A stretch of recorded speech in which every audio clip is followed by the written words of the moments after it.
नमस्कार। Asian news की खास पेशकश संतुलन का समीकरण यानी कि बैलेंस इक्वेशन में हम आज बात करेंगे धर्म और समाज की। धर्म और समाज के अंतर संबंधों की, किस तरह धर्म को लोग, बहुत सारे लोग किस तरह संस्कृति का पर्याय बताकर, किस तरह सनातन का पर्याय बताकर बातचीत कर रहे हैं। हमारे विद्वान पैनल से हम जानेंगे कि सनातन का वास्तविक अर्थ क्या है, सनातन की परिभाषा क्या है, धर्म समाज में किस तरह का प्रभाव डालता है, एक धार्मिक व्यक्ति होना और एक सामाजिक व्यक्ति होना किस तरह का है, क्या धर्म हमको इस बात की इजाज़त देता है कि हम दूसरे के धर्म का अपमान करें। तो ये बहुत सारे प्रश्न हैं जो लोगों के मन में होंगे। तो हम संतुलन के समीकरण में ये जानेंगे कि इस बारे में हमारे देश के कथाकार, कहानीकार, आलोचक, पत्रकार क्या सोचते हैं। तो आज हम जिस विषय पे बातचीत कर रहे हैं उस पर देश भर के विद्वान हमारे साथ हैं और कबीर जयंती का अवसर है और हमको लगता है कि इससे बेहतर अवसर इस विषय पर और कोई नहीं हो सकता। तो चलिए सुनते हैं हमारे विद्वानों से उनके विचार। तो सबसे पहले मैं जयशंकर जो हमारे साथ आए हैं, कथाकार हैं, आलोचक हैं नागपुर से, वो लगातार इस तरह की चीज़ों को देखते हैं। तो मैं चाहूँगा कि जयशंकर अपने विचार रखें। मैं सोचता हूँ कि ये दोनों ही शब्द धर्म और समाज ये बदलते हुए संदर्भ में एक पुनर्परिभाषा की मांग करते हैं, क्योंकि ये दोनों ही शब्द पिछले लगभग 20-25 वर्षों की जो राजनीति रही है उसमें ये दोनों ही शब्द अपने मूल अर्थों से भटकाव में गए हुए हैं और इनका जो स्थान इन दोनों ही शब्दों का आज से लगभग 20-25 वर्ष पहले भारतीय समाज में इनकी जो जगह थी उसमें एक तो बदलाव आए हैं, लेकिन पतन ज़्यादा हुआ है। और इन दोनों ही विषयों पर उन लोगों ने ज़्यादा बोलना या सोचना समझना शुरू किया है जो इन दोनों ही चीज़ों को कम जानते हैं। और ये बड़ा दुर्भाग्यपूर्ण है, कम से कम भारतीय समाज की 5000 साल की परंपरा में ये बात बहुत ही विचलित करने वाली लगती है कि जिन चीज़ों को बचाया जाना चाहिए, जिन मानवीय तत्वों को और मानवीय मूल्यों को बचाया जाना चाहिए, उनको बचाने वाले लोग ज़्यादातर ऐसे लोग हैं जो इस समाज को बहुत अच्छी तरह से जानते नहीं हैं, जो इस देश के लोगों को, इस देश के मानस को और इस देश में जो सोचने समझने की जो परंपरा रही है उसके प्रति वे बहुत ज़्यादा उदासीन नज़र आते हैं। ऐसा मैं अपनी पहले इसमें सोचता हूँ। आपने जय एक महत्वपूर्ण बात कही कि जो लोग जानते नहीं हैं वो ज़्यादा बात कर रहे हैं या पतन हुआ है। तो मैं चाहूँगा कि भालचंद जोशी से कि किस तरह की गिरावट की बात जय कर रहे हैं। देखिए, एक बात कहना चाहूँगा मैं। पहले तो इन्होंने कहा कि जैसे 20-25 सालों में बदलाव आया, ये आया है, लेकिन बदलाव की प्रक्रिया बहुत पहले शुरू हो गई। आप 600 साल पहले देखिए, तुलसी के समय, तुलसी को रामचरितमानस लिखने का क्यों सूझा, क्यों ख्याल आया? उन्हें लगा कि इस समय समाज सबसे ज़्यादा बुरी हालत में है। शोषण था, दमन था, मुग़लों का, सत्ता का, शासन का, और लोग एक दूसरे से भरोसा उठ गया था। लोग इतना ज़्यादा एक दूसरे पर अविश्वास करते थे, चोरी डकैती तमाम चीज़ें थी। तब तुलसी को लगा था कि कोई एक चीज़ बचा सकती है, तो धर्म। तो धर्म तो पहले से मौजूद था, लेकिन उन्होंने उसकी एक तरह से पुनर्स्थापना की। पुनर्स्थापना इस आशय में की कि उन्होंने रामचरितमानस, रामायण को रीराइट किया, उसका इस तरह पुनर्लेखन किया और रामचंद्र जी मर्यादा पुरुषोत्तम की तरह उन्होंने उसका स्वरूप तैयार किया और इतना ज़्यादा धर्म को विस्तार दिया उन्होंने रामचरितमानस में और इतनी उसकी पुण्य सलीला को प्रवाहित किया, ऐसा किया कि लोगों को लगा कि धर्म का साथ छोड़कर जिन्होंने छोड़ा, लगा कि गलती की और अब चीज़ें इससे ठीक की जा सकती हैं। तो वो चीज़ें तब भी थी, उसका स्वरूप बहुत सकारात्मक था, तुलसी के दिमाग में बहुत अच्छी चीज़ थी, वो समाज हित में सोच रहे थे।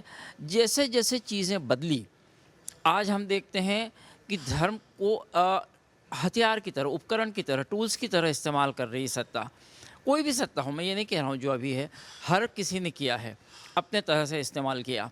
उन्हें लगा कि इसको भी जनमानस को प्रभावित करने के लिए धर्म हमेशा से बड़ा माध्यम रहा है, बड़ा जरिया रहा है। तो सत्ता को भी यही लगा कि इसका कैसा स्वरूप करें कि उसको ज़्यादा से ज़्यादा अपने हित में इस्तेमाल करें। और धर्म और मूल जो धर्म था इस सब के पीछे, इन सारी कारगुजारियों के कारण वो पीछे चलता चला गया। धर्म का स्वरूप किस तरह से बदल रहा है, और जब वो बदल रहा है तो निश्चित रूप से समाज बदल रहा है। समाज के लोग जो भीतर हैं, देखिए एक व्यक्ति, मैंने अभी दोपहर में भी कहा था कि जो मध्य प्रदेश में एक साधारण सा ठेला लगाता था, उसके दिमाग में ये बात आई कि मुझे धर्म का धंधा करना चाहिए। समाज इस तरह से बदलता है। वो सेवा के लिए नहीं आए, उन्होंने भी भागवत कथाएं कहना शुरू की, और एक कथा कहने के 35 लाख रुपए लेते हैं वो। तो धर्म को धंधे में बदला, और इससे धर्म का अहित ही हुआ है, उसका नुकसान हुआ है, उसका स्वरूप बदनाम हो रहा है, एक किस्म की अशालीन रूप उसका सामने आ रहा है। तो समाज उसके कारण कितना बदल रहा है, किस तरह बदल रहा है, ये सबसे ज़्यादा महत्वपूर्ण है। क्योंकि धर्म का ऊपरी सतह से हमको लगता है कि धर्म काफ़ी बहुत ज़्यादा बदल रहा है, पूरा धार्मिक माहौल दिखाई देता है, लेकिन उसी तादाद में बलात्कार बढ़े हैं, उसी तादाद में चोरी डकैतियाँ बढ़ी हैं। तो समाज पर इस धर्म का असर कैसे हो रहा है? तो धर्म का मूल स्वरूप छोड़कर हमने धर्म का एक बदला हुआ स्वरूप, बदला हुआ रूप प्रस्तुत किया है, उसके कारण सारी दिक्कतें आ रही हैं। जी, आगे फिर और बात करेंगे इस बारे में। भालचंद जोशी जी कह सकते हैं कि कह रहे हैं कि एक नकारात्मक रूप में धर्म का स्वरूप अभी बदला है। और कार्ल मार्क्स का कोट भी हम देखें तो कहते हैं कि धर्म जो है अफीम की तरह उन्होंने बताया था। राम कुमार तिवारी जी हमारे साथ मौजूद हैं। आप ही से सवाल है सर, एक तबका हमारे देश में ये कह रहा है कि पिछले कुछ 10 वर्षों में धर्म में काफ़ी बदलाव हुआ है, और धर्म का एक तरीके से उपयोग किया जा रहा है, लोगों को इन्फ्लुएंस करने के लिए, राजनीतिक फ़ायदे के लिए इसका उपयोग किया जा रहा है। इसे आप किस तरीके से देखते हैं? क्या सिर्फ 10 वर्षों में ही ऐसा बदलाव हो रहा है, या इसके पहले भी ऐसा होता आ रहा है? दरअसल ये बड़ी रोचक विमर्श है। और जैसा कि जयशंकर जी ने कहा था कि 5000 वर्षों से धर्म समाज हमारे यहाँ रूप लिया है, तो हमको सबसे पहले देखना पड़ेगा कि हमारे यहाँ जो धर्म का स्वरूप रहा है वो और देशों से भिन्न रहा है, क्योंकि उसने एक ऐसा समावेशी संस्कृति को जन्म दिया था जिसमें हम इतने वैविध्य को इतनी सदियों तक जी सके।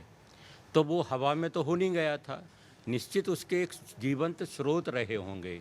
तो हमने, एक तो हमसे ये भूल हुई कि हमने उन जीवन स्रोतों की तरफ कभी देखा नहीं, धीरे धीरे। और बाद में तो हम सांप्रदायिकता और धर्म दोनों को पर्याय सा समझने लगे। धार्मिक व्यक्ति होना और सांप्रदायिक व्यक्ति होने में बहुत बड़ा फ़र्क है। तो धार्मिक व्यक्ति से ही हमारे यहाँ धर्म नाम की संस्थानें ही इतने वर्ष तक, जैसे धर्म क्या था, वो ज्ञान का भी केंद्र हुआ करता था, न्याय का भी होता था, कलाओं का भी होता था। तो हमारे लिए धर्म इतना बहुआयामी इकाई के रूप में उनके केंद्र विकसित हुए थे। लगातार विमर्श होता था, तर्क होता था आपस में, और चीज़ें फिर एक गलत बात के लिए, इसलिए इतने विविध संप्रदाय हमारे यहाँ भी पंथ पैदा हुए, जिन्होंने एक पंथ को नकारा और दूसरी संभावनाओं को जन्म दिया। तो दुर्भाग्य से कहीं ना कहीं मुझे लगता है कि एक भूल ये हुई कि हम अपने उन स्रोतों को, जिससे कि हम एक समावेशी एक चराचर चेतना के बृहद समाज हुआ करते थे, जिसमें सभी के लिए जगह हुआ करती थी, सभी के लिए करुणा और प्रेम होता था, वो स्रोत सूख गए। और फिर उसका जो कर्मकांडी स्वरूप बचा है, उससे फिर सारी प्रॉब्लम्स हमारे यहाँ पैदा हुई हैं, क्योंकि हम धर्म के मूल रूप की रक्षा नहीं कर पाए। तो ना वो समाज बच पाया और ना वो धर्म बच पाया। इसकी विडंबनाओं पर बहुत लंबी बातचीत हो सकती है, और अभी फ़िलहाल इतना ही कि हमें धर्म और सांप्रदायिकता में अंतर समझना पड़ेगा। तो बिल्कुल धर्म और सांप्रदायिकता में अंतर समझना होगा, क्योंकि आज लोग भूल रहे हैं जिस तरीके के धर्म को समझ रहे हैं लोग, वो धर्म वाकई में नहीं है। हमारे साथ राजकुमार भैया हैं, उनसे मैं जानने की कोशिश करूंगा कि अभी समाज में जिस तरीके से युवाओं में उन्माद बढ़ा है चीज़ों को लेकर, धर्म को लेकर, धर्म के आड़ को लेते हुए कई चीज़ें ऐसे हो रही है जो नहीं होना चाहिए। इसको आप कैसे देखते हैं? क्योंकि आप लगातार इस पर मुखर होकर बोलते भी रहते हैं और लगातार संगोष्ठियों में कहते हैं, तो इसको आप बताइए। देखिए, राजेश जोशी की एक कविता है कि धर्म की ध्वजा उठाने जो नहीं जाएंगे जुलूस में वे मारे जाएंगे। तो स्थिति बिल्कुल यही है कि हम लोगों ने धर्म के पूरे तमाशे जो हैं वो देखे हैं, और आप यकीन मानिए कि धर्म के इतने बड़े बड़े अलग अलग स्वरूप हो गए हैं। भाई हिंदू का अलग धर्म है, मुसलमान का अलग धर्म है, जैन धर्म भी अभी अलग। कुल मिलाकर के स्थिति ये है कि धर्म का जितना ज़बरदस्त इस्तेमाल आप कर सकते हैं, मुझे ऐसा लगता है पता नहीं क्योंकि धीरे धीरे जो जीवन के बहुत बुनियादी सवाल है, जैसे रोजी है, रोटी है, रोजगार है, बेरोजगारी की समस्या है, गरीबी है, भूखमरी है, कुपोषण है, शिक्षा है, स्वास्थ्य है, सड़क है, पानी है, बिजली है, ये सारे मसले जो है वो एक दिन हावी होंगे और धर्म से आदमी पीछा छुड़ाएगा। मुझे लगता है कि अभी जो समाज की स्थिति है उसमें अभी कहा गया, कोट किया गया कि कार्ल मार्क्स ने कहा था कि भाई धर्म एक अफीम है, अफीम जैसा नशा। मैं इस बात से बिल्कुल सहमत हूँ। तो मुझे ये लगता है कि धर्म का जो दुरुपयोग हो रहा है उस दुरुपयोग को रोकने की ज़रूरत है, और इसके लिए जैसी आप ये परिचर्चा करें, इस परिचर्चा से ही नहीं, मैं तो बहुत सारी जगहों पर खुलेआम जा कर के बोलता हूँ और बोलता ही रहूँगा, क्योंकि सांप्रदायिकता जो है वो कभी भी किसी भी रूप में जो है ना, सांप्रदायिकता कहा भी है ना कि संस्कृति की दुहाई देते हुए सबसे पहले आती है। तो उसी तरह से ये एक संस्कृति लेके आ रहे हैं, कई तरह की संस्कृतियाँ लेके आएंगे। तो जो सांप्रदायिकता है वो संस्कृति की दुहाई देते हुए आती है, और वो दुहाई क्या है इसे समझने की ज़रूरत है। हमारे साथ जयप्रकाश हैं। जयप्रकाश, एक बात बहुत गंभीरता से सब जगह हो रही है कि सनातन की बहुत बात हो रही है, पर सनातन क्या है, सनातन के पीछे की अवधारणा क्या है, उस बारे में लोग कहते हैं कि हम सनातन हैं, आपको सनातन ही होना चाहिए, आपको सनातन का आप विरोध क्यों कर रहे हैं, आप सनातन का विरोध कर रहे हैं मतलब देश का विरोध कर रहे हैं, आपकी देश की परंपरा का विरोध कर रहे हैं, इस तरह की बहुत बात आती है। तो यूथ जो है वो सनातन को उस तरह से नहीं समझ रहा है जो सनातन की एक परंपरा है। तो मैं चाहूँगा कि जो सनातन की परंपरा है ये क्या परंपरा है, इसको किस तरह से अभी नए तरीके से परिभाषित किया जा रहा है। देखिए, सनातन जो है वो एक शब्द के रूप में आज जिस तरह से इस्तेमाल किया जा रहा है, मुझे लगता है कि सनातन का जो मूल संदर्भ है उससे अलग करके एक राजनीतिक विचार के अनुकूल बनाकर उसको पेश किया जा रहा है। दूसरी बात यह है कि हिंदू चेतना और सनातन चेतना दोनों को एक मानकर तमाम तरह की बातें कही जा रही हैं।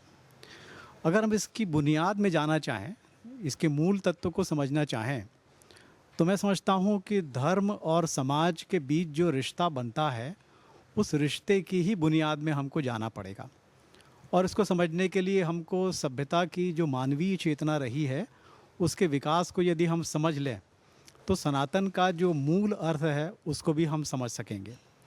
मैं याद दिलाना चाहूँगा कि एक वक्त था जब मनुष्य सभ्य नहीं था, आदिम अवस्था में था, और आदिम अवस्था से जैसे ही वो आगे निकला सभ्यता की अवस्था में, तो उस अवस्था में एक नई तरह की चेतना का उसके भीतर प्रवेश हुआ जिसकी जड़ें उसके पहले की ही मानवीय चेतना के भीतर थी।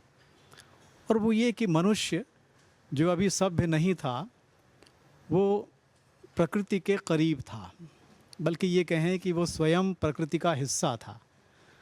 प्रकृति और मनुष्य के अभिन्नता के इस दौर में जब मनुष्य अपने चारों ओर के यथार्थ को देखता था तो वो ये महसूस करता था कि कोई तो ऐसी अति प्राकृतिक सत्ता है जो उसके अस्तित्व का निर्धारण करती है। वो ये देखता था कि रोज़ सुबह सूर्य उगता है, शाम के समय सूर्य डूब जाता है, फिर उसके बाद रात आती है, फिर उसके बाद दोबारा से यही चक्र चलता रहता है। तो ये प्रकृति का नियम है, इसको लेकर मनुष्य के मन में जिज्ञासा जागृत हुई। जैसा मैंने पहले कहा कि वो स्वयं प्रकृति का हिस्सा था और जिज्ञासा उसको उसके भीतर प्रकृति को लेकर ही हुई। वो देखता था कि आसमान में सूर्य है, चंद्रमा है और तमाम तरह के नक्षत्र हैं, और फिर धरती को देखता था जिसमें मानव जीवन अभी धीरे धीरे आकार ले रहा था। उसको ये लगता था कि कोई, जैसा मैंने कहा, कि कोई अति प्राकृतिक सत्ता है जो हमारे जीवन का नियंत्रण करती है। वैदिक ऋषि ने उस अति प्राकृतिक सत्ता को, या जिसको हम कहें कि वो प्रकृति का जो नियम है, उसको ऋत कहा। ऋत आप कह लें उसको कॉस्मिक लॉज। एक नियम के तहत सृष्टि का संचालन होता है, लेकिन इसी बात ने उसके भीतर गहरी जिज्ञासा पैदा की और उसको ये लगा कि जो मनुष्य के जीवन का नियंत्रण करने वाली अति प्राकृतिक सत्ता है, वो ऐसी सत्ता है जो हमारे अपने नियंत्रण में नहीं है। वो उससे भयभीत होने लगा, क्योंकि जो बड़ी ताकत होती है वो कमज़ोरों को भयभीत भी करती है। तो मनुष्य का या उसकी सभ्यता का जो आरंभ था, उसमें एक भयभीत मनुष्य था जो ये देखता था कि सूर्य जब तपने लगता है और भयानक गर्मी होती है तो सिर छुपाने की जगह नहीं होती। जब भयानक वर्षा होती है, वरुण देवता जब जागृत होते हैं तो मनुष्य अपने आप को असुरक्षित महसूस करता है। उसने सबसे पहले सुरक्षा की खोज करने की कोशिश की। इसी कोशिश में वो गुफाओं के अंदर गया अपनी सुरक्षा के लिए। तो प्रकृति की ये जो ताकत है, उसने जब मनुष्य के अंदर भय पैदा करना शुरू किया, तब उसने ये माना कि इसको खुश किया जा सकता है, इसको प्रसन्न किया जा सकता है। अगर ये प्रसन्न हो जाए तो उसका कहर जो हमारे जीवन पर, मनुष्य जीवन पर पड़ रहा है, वो उससे किसी हद तक बच सकेगा। इसलिए उसने उन सत्ताओं की या प्राकृतिक सत्ताओं की अभ्यर्थना शुरू की। यहीं से मनुष्य के भीतर धर्म की बुनियादी चेतना का प्रवेश हुआ, यानी एक पूज्य भाव कि यदि हम इनकी पूजा करेंगे तो शायद ये प्रसन्न होकर जो भी संकट हमारे ऊपर आता है वो संकट नहीं लाएंगे, और अगर आता भी है तो उसका निवारण ये करेंगे। इसलिए आप देखेंगे कि वैदिक युग में जो देवता थे, वो देवता ठोस थे, वास्तविक थे, भौतिक थे। सूर्य की अभ्यर्थना वैदिक युग के साहित्य में है, चंद्रमा की अभ्यर्थना है, वायु की अभ्यर्थना है, वरुण की अभ्यर्थना है जो जल का देवता है। तो ये जिसको हमने बाद में पंच महाभूत के रूप में पहचाना, ये दरअसल प्राकृतिक सत्ताएं थीं। बहुत बाद के दौर में, ख़ासतौर से पुराणों के युग में, ये जो अति प्राकृतिक सत्ताएं थीं या सीधे सीधे ठोस प्राकृतिक सत्ताएं थीं, इनका दैवीकरण हुआ, और दैवीकरण के बाद उनके प्रति पूज्य भाव और अधिक बढ़ गया। धर्म का ये प्राचीन रूप है, और इस प्राचीन रूप की जड़ों में हम जाए तो हम देखेंगे कि मनुष्य दरअसल प्रकृति का हिस्सा ही था, और सभ्यता के निर्माण की प्रक्रिया में उसने अपने आप को जब प्रकृति से अलग करना शुरू किया, तब उसे ऐसा लगा कि इन प्राकृतिक सत्ताओं को नियंत्रित किया जा सकता है, केवल अभ्यर्थना के द्वारा नहीं, बल्कि कुछ ऐसे उपाय करके जिनसे ये अपना मूल कर्तव्य छोड़ दें और हमारे पक्ष में हो जाएं। यही है जादू। वैदिक युग के बाद का जो दौर है, जो हमको अथर्ववेद में देखने को मिलता है, वहाँ पर जादू की अवधारणा है। जादू का मतलब ये है कि अगर उदाहरण के लिए किसी को बिच्छू काट जाए, उसका जहर शरीर में फैल जाएगा और इंसान मर जाएगा। ये प्रकृति का नियम है कि जहर से इंसान मर जाता है।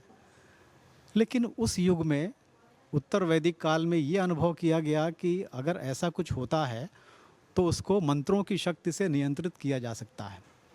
इसलिए अथर्ववेद में जो मंत्र हैं वो इसी तरह के मंत्र हैं जिसमें प्राकृतिक सत्ता को नियंत्रित करने के उपाय बताए गए हैं। झाड़ फूंक इत्यादि का प्रवेश उसी दौर में हुआ। आप इसको कह सकते हैं, एक बहुत पुराने समाजशास्त्री हैं एलल, उन्होंने कहा था कि जादू जो है वो आदिम टेक्नोलॉजी है। जादू की समतुल्यता टेक्नोलॉजी से की गई। टेक्नोलॉजी वो चीज़ है जो इंसान को इतना सक्षम बनाती है कि वो चीज़ों को अपने अनुकूल ढाल सके। उदाहरण के लिए आज जब हम जिस टेक्नोलॉजी की बात कर सकते हैं, वो टेक्नोलॉजी ऐसी है जो हमारे जीवन को सहज सरल बनाने के लिए एक उपकरण की तरह काम करती है। तो टेक्नोलॉजी को हमने उपकरण के रूप में पहचाना, लेकिन बुनियादी रूप से वो मंत्रों की शक्ति से वो संचालित थी। यहीं पर धर्म का एक दूसरा रूप सामने आता है, यानी मनुष्य और प्रकृति के बीच का जो संबंध था उसमें यहाँ विच्छेद शुरू होता है, और मनुष्य ये धीरे धीरे महसूस करने लगता है कि वो प्रकृति को नियंत्रित कर सकता है। प्रकृति के नियंत्रण करने की ये जो चेतना थी, उसके ज्ञान के स्तर के विकास के साथ साथ धीरे धीरे और अधिक जब विकसित हुई, तो टेक्नोलॉजी के नए नए रूप सामने आए। आदिम टेक्नोलॉजी से लेकर प्राचीन टेक्नोलॉजी और वहाँ से लेकर एक लंबी यात्रा आधुनिक टेक्नोलॉजी की है। आज हम ये पाते हैं कि आधुनिक टेक्नोलॉजी बहुत शक्तिशाली है और मनुष्य के जीवन का सर्वाधिक निर्णायक या नियंत्रक तत्व है। और हम देख रहे हैं कि हम जिस समाज में रहते हैं उसमें हमारे जीवन का और हमारे जीवन के सारे यथार्थ का निर्धारण ये टेक्नोलॉजी ही करती है। तो टेक्नोलॉजी का या उसके विकास का जो इतिहास रहा है वो दरअसल मनुष्य की सभ्यता का इतिहास रहा है। जैसे जैसे सभ्यता विकसित हुई वैसे वैसे टेक्नोलॉजी विकसित हुई। अब विकसित समाज में जब धीरे धीरे टेक्नोलॉजी आती है तो किस तरह वो मनुष्य की चेतना को बदलने लगती है। एक समय था यूरोप जब डार्क एज से गुजर चुका था, उसके बाद ये अनुभव किया जाने लगा यूरोप के मनुष्य के द्वारा कि उसके जीवन में कुछ बदलाव आ सकता है यदि वो ज्ञान का इस्तेमाल करे। डार्क एज के बाद यूरोप के इतिहास में ये ज्ञान का जो विकास शुरू हुआ, नवजागरण की पूरी परंपरा को आप उठाकर देख लीजिए कि ज्ञान के ज़रिए सभ्यता को विकसित किया जा सकता है और तकनीक के ज़रिए मनुष्य के जीवन को बदला जा सकता है। तो ज्ञान का उत्थान एक बहुत बड़ी घटना थी। मैं समझता हूँ कि मानवीय इतिहास का ये शायद दूसरा दौर था जब एक नई तरह की संस्कृति पैदा हुई, टेक्नोलॉजी की संस्कृति पैदा हुई। आप देखिए कि यूरोप में जब नवजागरण आता है 13वीं-14वीं शताब्दी के बाद, ज्ञान का जब विकास होता है तो समाज में सवाल ये है कि धर्म की चेतना का क्या हुआ। तब तक की धर्म की चेतना इतनी ताकतवर हो चुकी थी कि उसको विस्थापित करना बहुत मुश्किल था, लेकिन साथ ही साथ राजतंत्र भी उतना ही शक्तिशाली हो चुका था। यूरोप के इतिहास में 2 प्रमुख कारक शक्तियां हैं नवजागरण के उस दौर में, एक है धर्म और दूसरा है राजनीति। या दूसरे शब्दों में कहें कि पोप और राजा दोनों ताकतवर हैं। इंसान की ज़िंदगी उन दोनों के हाथ में है। नागरिक जो है वो इन दोनों का विरोध नहीं कर सकता, उनकी बातों को मानने के लिए तैयार है। जाहिर है कि जो 2 शक्तियां एक साथ काम कर रही हैं, एक साथ समाज को प्रभावित कर रही हैं। मैं जय यहाँ पे तुमको रोकूंगा। मैं ये पूछना चाहता हूँ कि ठीक है कि पोप और राजा नियंत्रित कर रहे थे, तो नवजागरण के यूरोप के उस काल के बाद अभी अगर हम आज बात कर रहे हैं जो हम, उसमें क्या आपको ऐसा लग रहा है कि उसके नाखून और पहने हुए हैं या वो सॉफ्ट हुआ है, क्या हुआ है? बेशक बेशक हुए हैं। मैं उसी बात पर आ रहा था, लेकिन उसके लिए ज़रा मुझे लंबा पीछे जाना पड़ा। सनातन से बात शुरू हुई थी। वो सनातन जो है केवल भारतीय संस्कृति का हिस्सा नहीं है। सनातन जो है मनुष्य की मूल चेतना है जो प्रकृति के साथ उसके संबंधों को परिभाषित करती है। ये चेतना केवल भारतीय मनुष्य के भीतर नहीं थी, ये समूचे संसार के मनुष्य के भीतर ये चेतना थी। फिर से मैं पीछे लौटूंगा तब शायद सनातन वाली बात स्पष्ट हो सके। ये नवजागरण का दौर जहाँ पर धर्म और राज्य के बीच एक टकराव शुरू हुआ और उस टकराव के चलते धर्मनिरपेक्षता की अवधारणा पैदा हुई, जो ये कहती है कि धर्म अलग चीज़ है और राज्य अलग चीज़ है। दोनों मनुष्य के जीवन को एक साथ यदि नियंत्रित करते हैं तो इस तरह का द्वंद्व स्वाभाविक तौर पर पैदा होगा। उस टकराव के चलते जो धर्मनिरपेक्षता पैदा हुई उसने मनुष्य के जीवन के विकास की एक नई दिशा को निर्धारित किया। लेकिन इसका मतलब ये नहीं है कि धर्म कमज़ोर पड़ गया। अंततः हम ये देखते हैं कि राजसत्ता जो है वो कमज़ोर पड़ी और उसके बाद लोकतंत्र की सत्ता आई। अब इस चीज़ को ज़रा भारतीय संदर्भ में देखें तो हमारे यहाँ धर्मनिरपेक्षता 14वीं-15वीं शताब्दी में पैदा नहीं हुई, और सच कहें तो आज तक के धर्मनिरपेक्षता की वो चेतना जो है वो भारतीय जीवन को प्रभावित नहीं कर सकी है, क्योंकि उसको लेकर तरह तरह के विचार हैं। हम कहते हैं कि भारतीय मनुष्य की जो मूल चेतना है वो सनातन की चेतना है। सनातन की चेतना से तात्पर्य ये है कि प्रकृति और मनुष्य के बीच एक सामंजस्य हो। प्रकृति को मनुष्य के मित्र की तरह देखा गया, और जाहिर है कि यदि वो मित्र है तो वो किसी भी तरह से नुकसानदेह कतई नहीं है। अब सवाल ये है कि ये जो धर्म और समाज के बीच का जो संबंध है, मनुष्य की जो मूल धार्मिक चेतना है, उसमें सनातन की उपस्थिति के मायने क्या है? मायने सिर्फ ये है कि इस सृष्टि में जो कुछ भी अस्तित्वमान है वो सब मनुष्य के समकक्ष है, मनुष्य सबके साथ बराबरी का व्यवहार करे, हर एक के प्रति उसके अंदर संवेदना हो। तो जो मानवीय संवेदना का इस तरह से व्यापक रूप धारण कर लेना, ये सनातन है। इस सनातन से एक बात और कह दूं मैं, इस सनातन कर्मकांड एक अलग तरह की चेतना पैदा करता है जो मूल धार्मिक चेतना के खिलाफ है। उसका एक प्रतीकात्मक महत्व रहा है।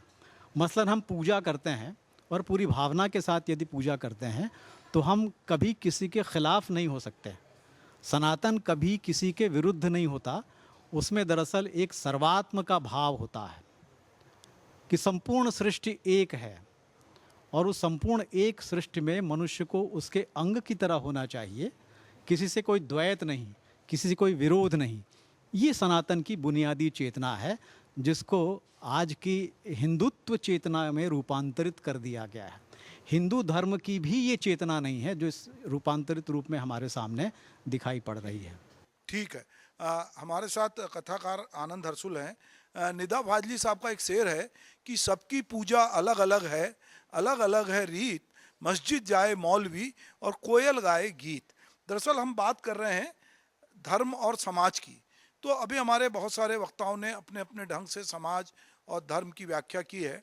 चूँकि एक हमारा अपना प्रोग्राम है संतुलन का समीकरण, बैलेंस इक्वेशन, जिसमें हम ये बात करते हैं कि अलग अलग लोग किसी विषय को लेकर क्या सोचते हैं। तो हम धर्म और समाज के आपसी रिश्तों की पड़ताल कर रहे हैं। तो मैं चाहूँगा कि आनंद हरसुल चूँकि कहानी लिखते हैं, कहानी में वो बदलते बहुत सारी कहानियों को देखते हैं, रिश्तों को देखते हैं। तो ये समाज और धर्म के रिश्तों की आपसी जो हम पड़ताल कर रहे हैं उसमें वो चीज़ों को किस तरह देखते हैं। मैं अभी जयप्रकाश की जब बात सुन रहा था तो मेरे मन में इससे पहले भी मैं सोचता रहा हूँ कि धर्म को समाज के भीतर इस तरह उपस्थित होना चाहिए जैसे वो आदिवासियों के समाज में उपस्थित है। आदिवासियों का धर्म इस तरह आता है, उसके पहले प्रकृति आती है। तो हमारे भी समाज में जो आधुनिक समाज है उसमें धर्म को इसी तरह उपस्थित होना चाहिए। तो अभी मैं एक उपन्यास लिख रहा था अपना, तो उसमें एक मंदिर है जिसमें आदिवासी का गांव है, उसमें एक मंदिर है, उसमें बूढ़ा देव, उनके बूढ़ा देव रहते हैं उसमें। तो बूढ़ा देव जब मुसलमान वहाँ पूजा करने आता है तो बूढ़ा देव मंदिर को खाली कर देते हैं कि वो मस्जिद बन जाए।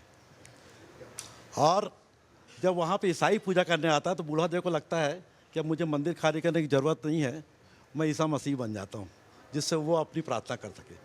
तो समाज में धर्म की उपस्थिति इसी तरह होना चाहिए। और मुझे लगता है समाज में धर्म के एक धर्म से दूसरे धर्म में आवाजाही भी इसी तरह होना चाहिए और दोनों सारे धर्मों को सम्मान करते हुए हम कहीं भी जा सके। और एक मनुष्य को मेरे ख्याल से सारे धर्म को मानना चाहिए। और ये जो ईश्वर की जो कल्पना है ये मनुष्य की ही कल्पना है।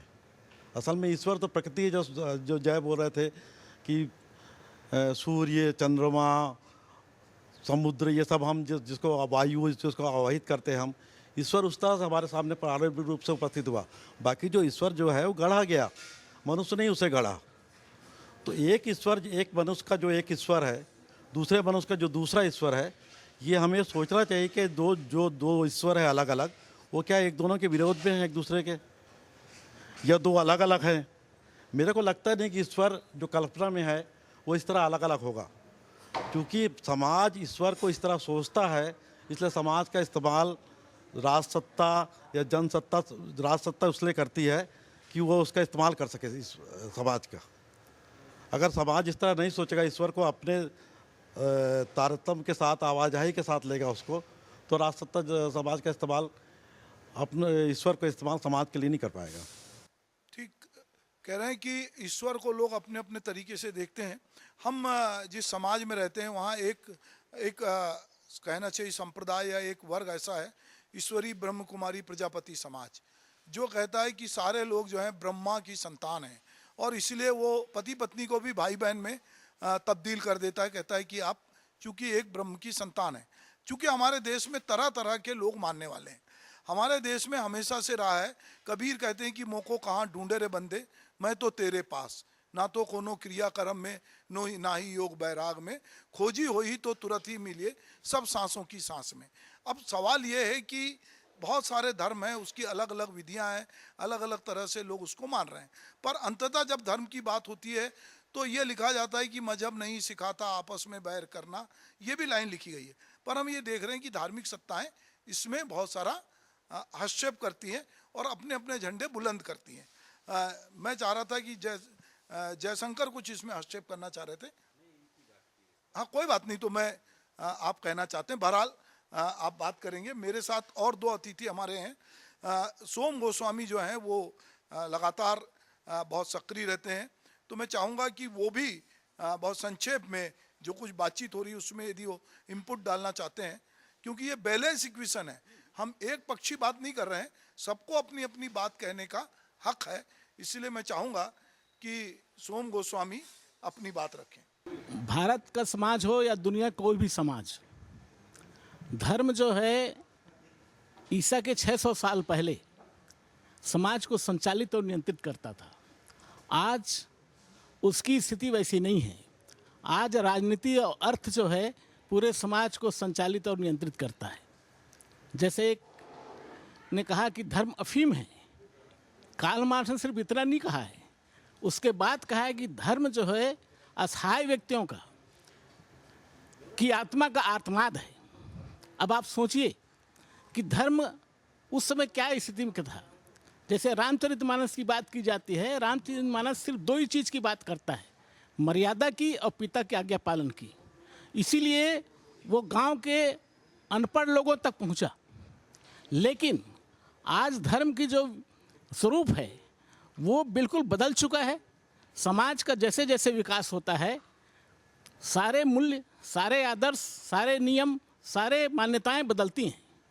और इसीलिए धर्म जो पहले सनातन रूप में जो बात की जाती है वो सिर्फ राजनीतिक लोग करते हैं।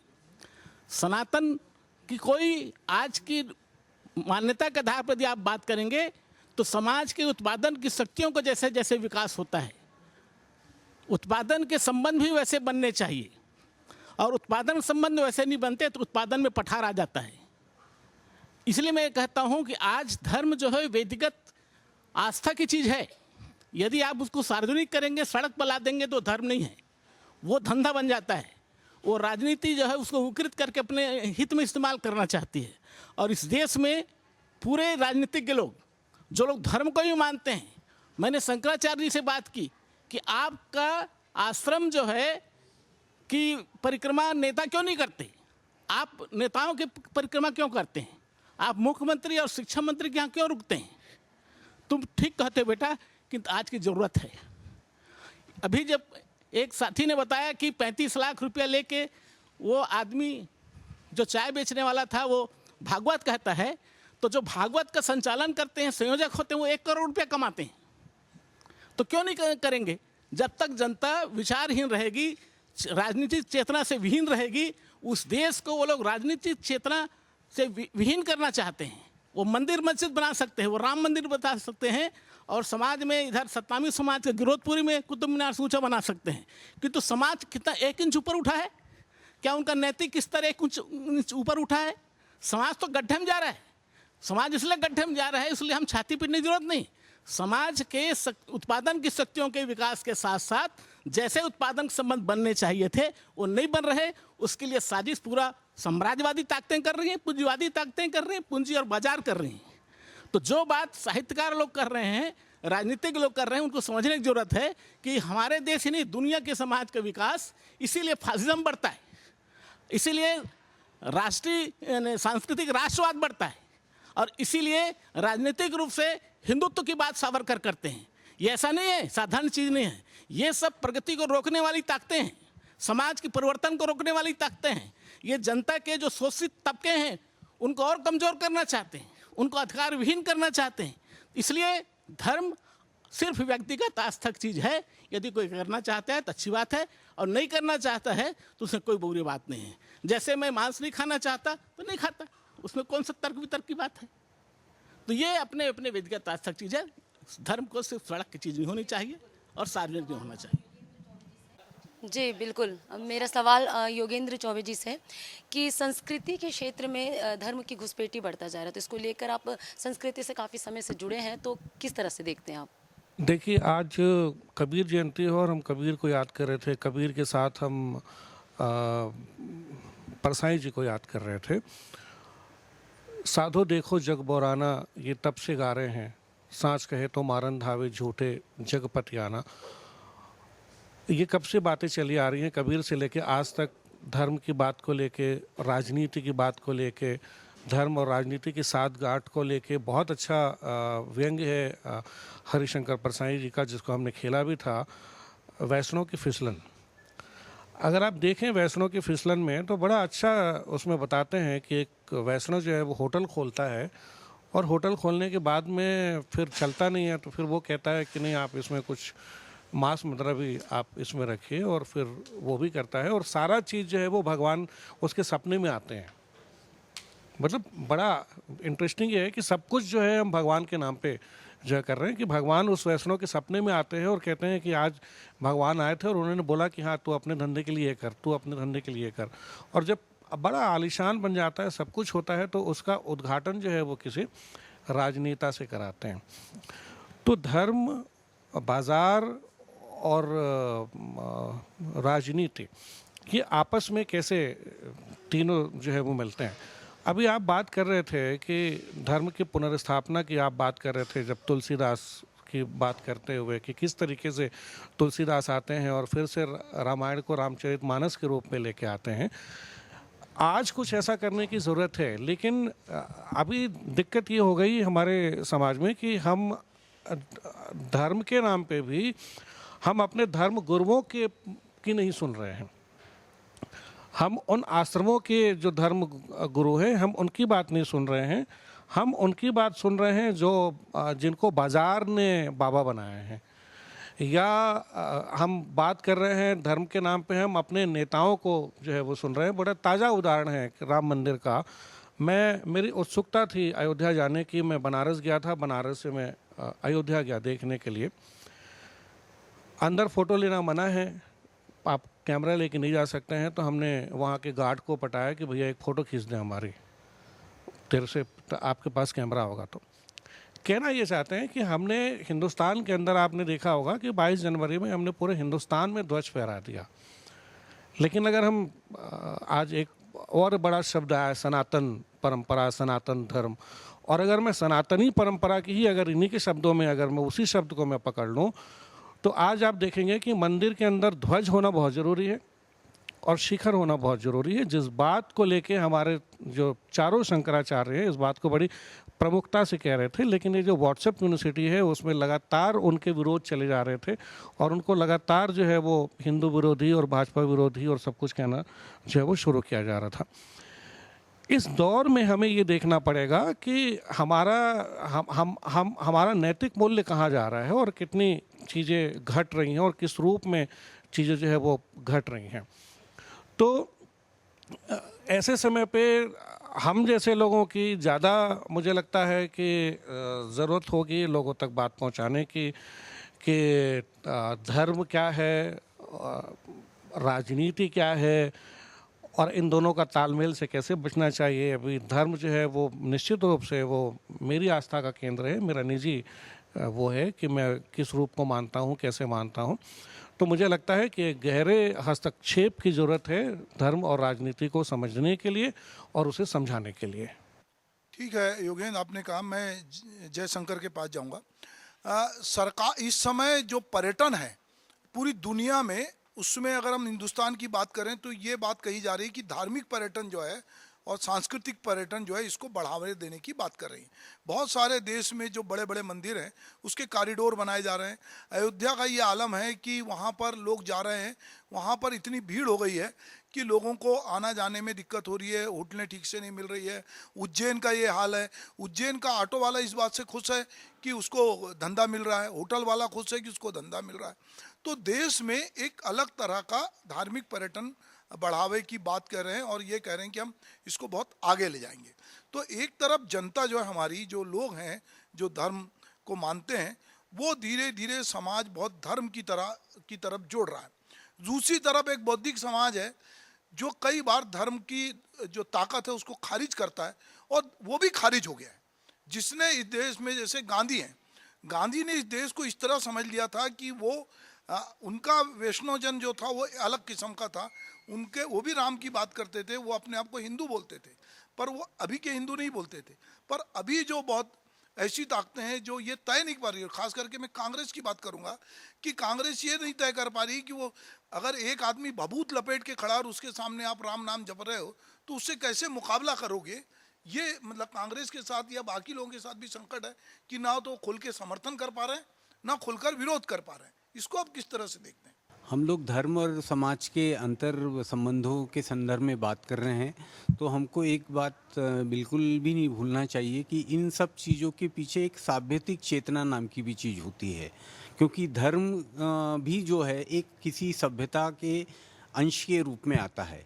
अभी जब जयप्रकाश जी ये कह रहे थे कि एक जगह थी जहां धर्म और समाज के अंतर संबंधों पर भारत जैसा देश एक बड़ा उदाहरण पैदा कर सकता था, क्योंकि ये सिर्फ भारत में इस बात की संभावना थी इस विचार की कि जहां मनुष्य जो है वो सृष्टि के केंद्र में नहीं रहा। सारी दुनिया की जो जिनको हम सामी धर्म या सेमेटिक रिलीजन्स कहते हैं, इस्लाम हो या यहूदियों का हो या ईसाइयत का हो, वे सारे के सारे मनुष्य को अपना केंद्र मानते हैं सृष्टि का। लेकिन भारतीय समाज अकेला ऐसा समाज था जिसने सृष्टि के केंद्र में प्रकृति को मांगना, पेड़ को मांगा। यानी उनका कहना है कि ईश्वर ने जितनी मेहनत परिश्रम मनुष्य को बनाने में की है उससे कम मेहनत उन्होंने छिपकली को या मेंढक को बनाने में नहीं की है। तो ये एक जगह हो सकती थी जहां हम इसके उदाहरण बन सकते थे और धर्म और समाज के अंतर संबंधों पे हम एक गहरी अंतर्दृष्टि दुनिया को दे सकते थे, जहां हम बुरी तरह से विफल हुए। हम पर्यावरण के भी बहुत बड़े पैरोकार के रूप में उभर सकते थे, क्योंकि ये पर्यावरण की जो चेतना है हमारे यहाँ पर गांधी जी जैसे लोग हज़ारों कई सालों 100 साल पहले से हिंद स्वराज से ये सब बातें कहने लगे थे। अब मैं इनकी बात की तरफ में आता हूँ कि ये पर्यटन भारतीय समाज में कोई बहुत नई चीज़ नहीं है। जिन जिन लोगों ने हिंदुस्तान को, भारत को समझना चाहा, चाहे वो विवेकानंद रहे हो या गांधी रहे हो या बाद में गौतम बुद्ध रहे हो, इन सब लोगों ने धार्मिक स्थलों के साथ में अपना अंतर संबंध बनाया, मनुष्यों से अपना संबंध बनाया। लेकिन ये जो आज की जो धर्म को बचाने की जो चेष्टा है वो इस अर्थ में बहुत ज़्यादा बनावटी, नकली और बड़ी सतही है, क्योंकि ये उन लोगों के द्वारा धर्म को बचाने की कोशिश की जा रही है जो धर्म को जानते नहीं हैं। जैसे ये बात तो सही है कि भारतीय सभ्यता को बचाना चाहिए, ये भी बात सही है कि भारतीय सभ्यता को केंद्र में लाना चाहिए, लेकिन भारतीय सभ्यता को बचाने का काम बहुत ही ज़्यादा थॉटलेस, विचारहीन लोगों से नहीं संभव होगा। इसके लिए गहरी चेतना और गहरी समझदारी और यहाँ लेखकों, कलाकारों और बुद्धिजीवियों की भूमिका बनेगी कि वे भारतीय समाज में धर्म और समाज दोनों को बचाने में ज़रूर अपनी पहल करें, उसको नकारे नहीं, क्योंकि वो है तो हमारे भारत के ज़्यादातर लोगों का उससे एक गहरा लगाव है। हम चाहे जितना भी धर्म के विरोध में जितना भी सोचें, लेकिन हमारे देश में एक तरह का धार्मिक बोध है जो अच्छा है या बुरा है मैं नहीं जानता, लेकिन वो है ज़रूर, उसकी उपस्थिति है। लेकिन ये जो आज की जो दौड़ हो रही है कि ये कॉरिडोर बनाए जाएंगे, या इससे मुझे नहीं लगता कि हम कोई बहुत दूर तक मनुष्यता की कुछ गहरी चीज़ों को बचा पाएंगे। ये बहुत ही तात्कालिक रूप से किसी राजनीतिक लाभ का या किसी पॉलिटिकल इवेंट का हिस्सा हो सकता है, लेकिन ये एक किसी सभ्यता की जिम्मेवारी, जैसे कभी विवेकानंद ने की थी या जैसे कभी अरविंद ने की थी या जैसे कभी गांधी जी ने की थी, वैसी ये पहल साबित नहीं होगी। ठीक है भालचंद, मैं ये जो बात जयशंकर कह रहे थे उसी बात का विस्तार आपसे चाहता हूँ। दरअसल राम हमारे पूरे जनमानस में, अगर हम भारतीय जनमानस की बात करें तो राम बहुत गहरे से हमारे जनमानस में समाये हुए। अगर हम दो किताबों की बात करते हैं तो रामचरितमानस और महाभारत या कहें भागवत, ये अभी हम देखते हैं छत्तीसगढ़ या बाकी जगह जगह भागवत का पाठ होता है और लोग भागवत कराते हैं। इसी तरह रामलीलाओं को भी बहुत प्रमोट किया जा रहा है, रामचरितमानस की भी बात होती है। तो लोगों के जनमानस में राम जो है बहुत गहरे से समाहित है।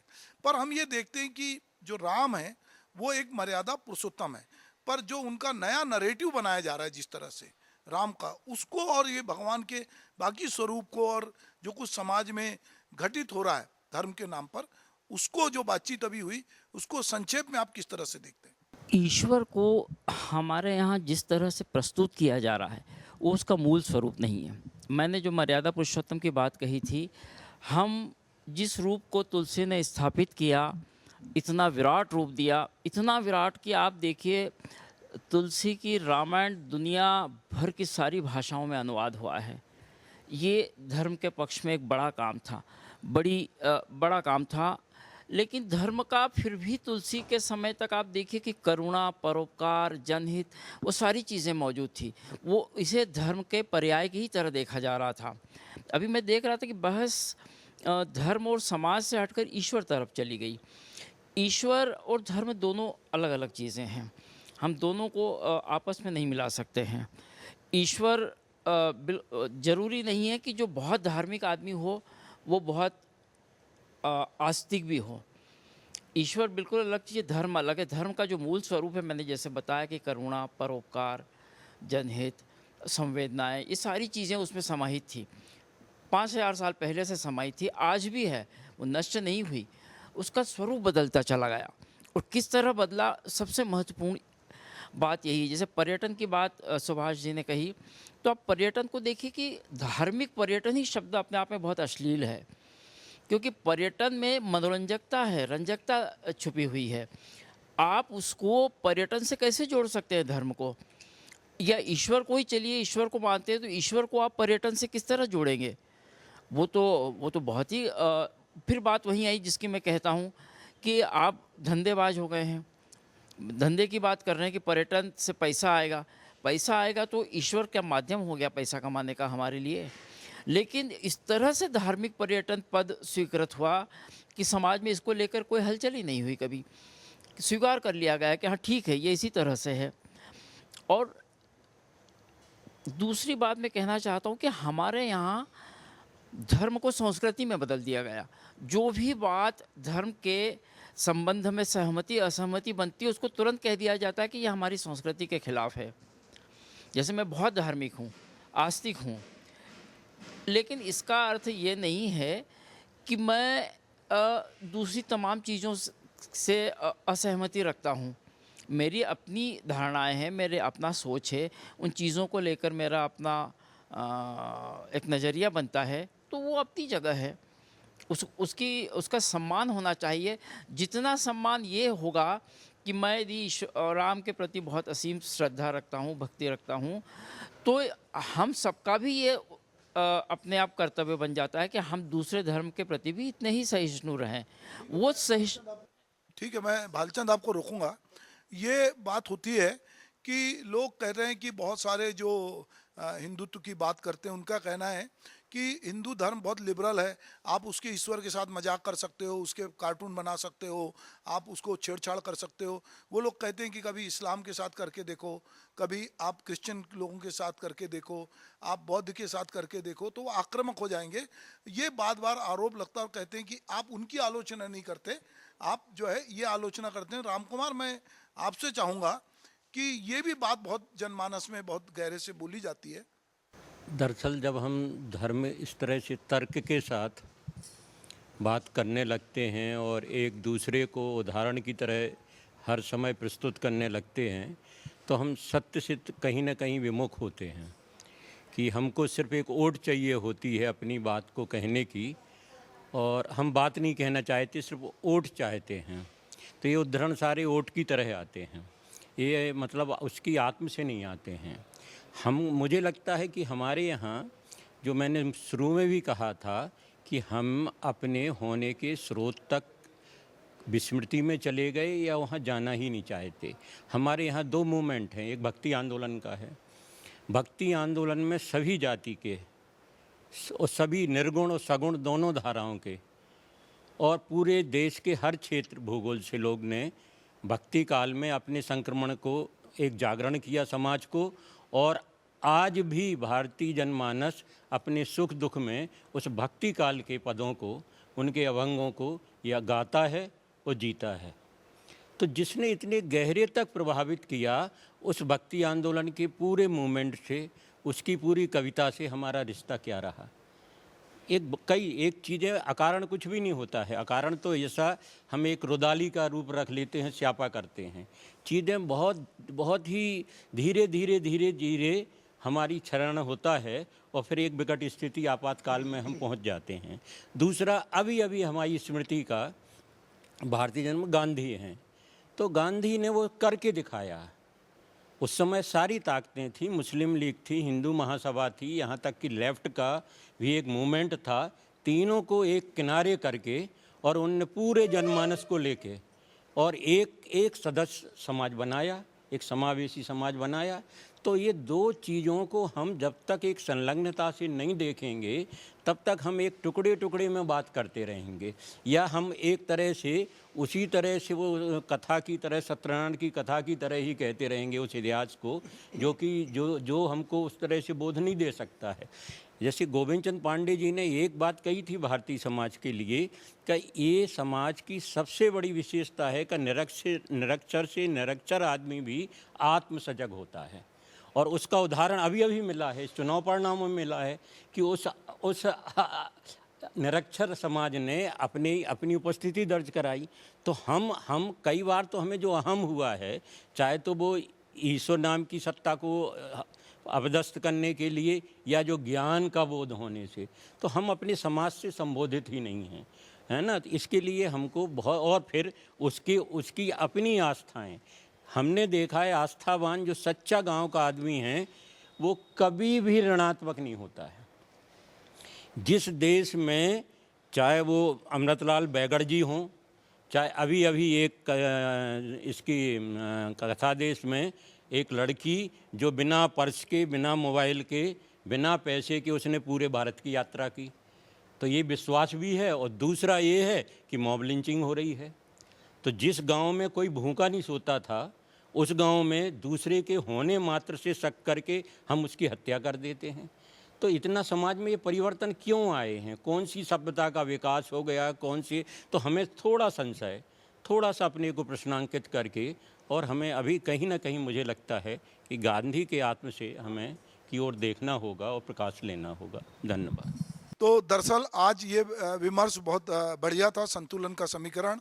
दरअसल कबीर जयंती है और कबीर ने बहुत सारी व्यवहारिक बातें कही है कि कांकर पाथर जोड़कर मस्जिद दिया बनाए, ताचर मुल्ला बाग दे क्या बहरा हुआ खुदाए। फिर कबीर दूसरी तरफ ब्राह्मणों को भी लतियाते हैं कि तू जो ब्राह्मण ब्राह्मणी का जाया, तो आन बाट काहे नहीं आया। और कबीर वो बात भी कहते हैं कि पाथर पूजे हरी मिले तो मैं पूजूं पहाड़, जासे तो चाकी भली पीस खाए संसार। तो हम आज कबीर जयंती के दिन हमने देखा कि किस तरह से अगर हम कबीर की बात करते हैं तो कबीर के भी राम बहुत प्यारे हैं और वो भी बहुत सारी चीज़ें अपनी कहते हैं, अपनी बहुत सारी उलटबासी कहते हैं। समाज में बहुत तरह की उलटबासी है। समाज अलग अलग समय में अलग अलग तरीके से अपने को परिभाषित करता रहा है, पर आज संतुलन का समीकरण यानी कि बैलेंस इक्वेशन में हमने हमारे मेहमानों से जो अलग अलग जगह से आए हैं उनके विचार जाने और ये जाना कि समाज में किस तरह से धर्म की महत्ता है और धर्म के नाम पर किस तरह से बहुत सारी चीज़ें हो रही हैं और ये किस तरह आगे बढ़ेंगी, क्या स्वरूप लेंगी, और यदि हम नहीं चेते तो बाद में इसका क्या परिणाम होगा। तो मेरे साथ जो लोग आज इस चर्चा में शामिल हुए, मैं सबका धन्यवाद करता हूं। मेरे साथ इस कार्यक्रम में जो मेरे सहयोगी हैं, मुस्कान गंगराडे, पद्मा कुलदीप और इम्तियाज अली, मैं इनका भी धन्यवाद करता हूं कि ये लोग मेरे साथ इस चर्चा में शामिल हुए। आप सबका बहुत बहुत धन्यवाद। नमस्कार।